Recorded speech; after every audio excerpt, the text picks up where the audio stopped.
Hello everyone, welcome back to the channel Essentials of Acute, Emergency, and Critical Care. Today we'll discuss hypocalcemia, one of the most important electrolyte disorders encountered in emergency medicine, intensive care, nephrology, and endocrinology. Hypocalcemia may present with subtle symptoms like perioral numbness or severe life-threatening manifestations including tetany, seizures, refractory hypotension, ventricular arrhythmias, and prolonged QT interval. In this video we'll cover calcium physiology, causes of hypocalcemia, clinical manifestations, diagnostic approach, ECG changes, treatment strategies, and practical ICU pearls. Let's begin. Understanding calcium physiology makes hypocalcemia much easier. Normal total serum calcium is approximately 8.5 to 10.5 milligrams per dl, 2.1 to 2.6 millimoles per liter. However, calcium exists in three forms. 45% ionized calcium, biologically active fraction, 40% protein-bound, mainly to albumin, and around 15% complexed with phosphate, citrate, and bicarbonate. Remember, only ionized calcium is physiologically active.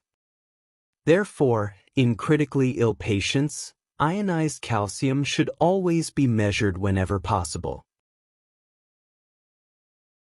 Low albumin lowers total calcium without affecting ionized calcium. Use the corrected calcium formula. Corrected calcium, mg per dl, equals measured calcium plus 0.8 times for minus serum albumin. But remember, corrected calcium is only an estimate and becomes unreliable in critically ill patients. Ionized calcium remains the gold standard. Think of hypocalcemia in categories.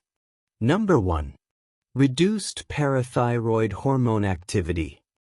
Examples are hypoparathyroidism, postthyroidectomy, autoimmune destruction, and infiltrative diseases.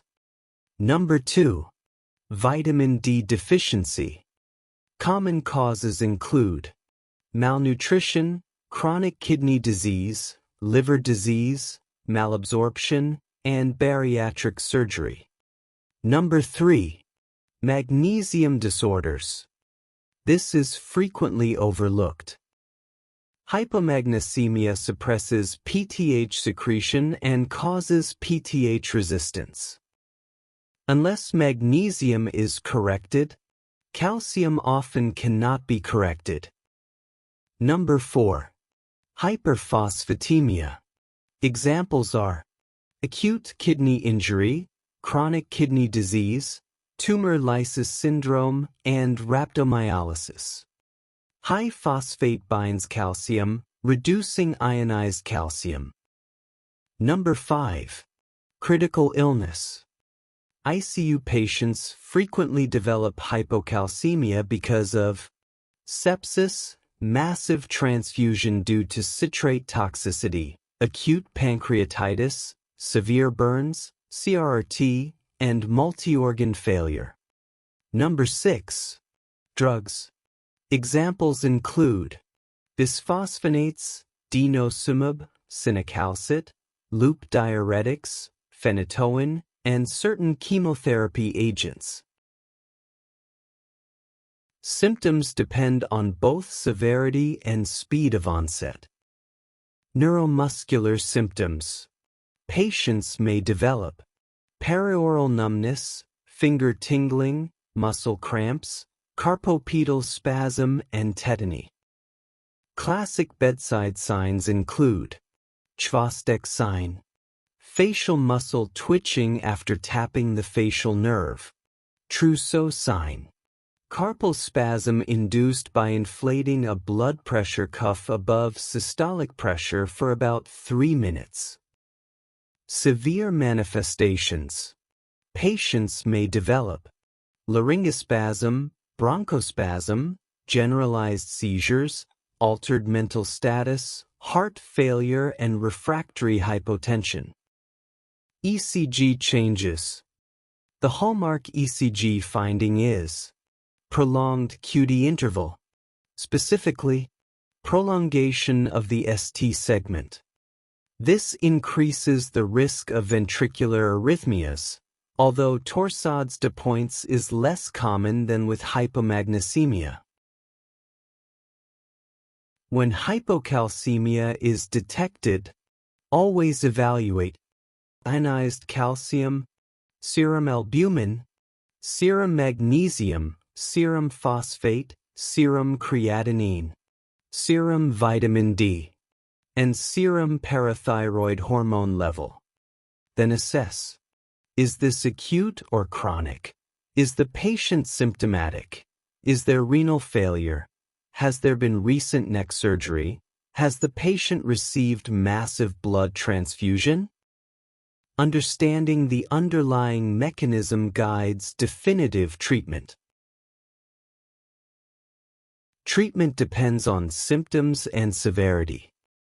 Mild or asymptomatic hypocalcemia. Use oral calcium. Common preparations include calcium carbonate and calcium citrate. Also replace vitamin D if deficient.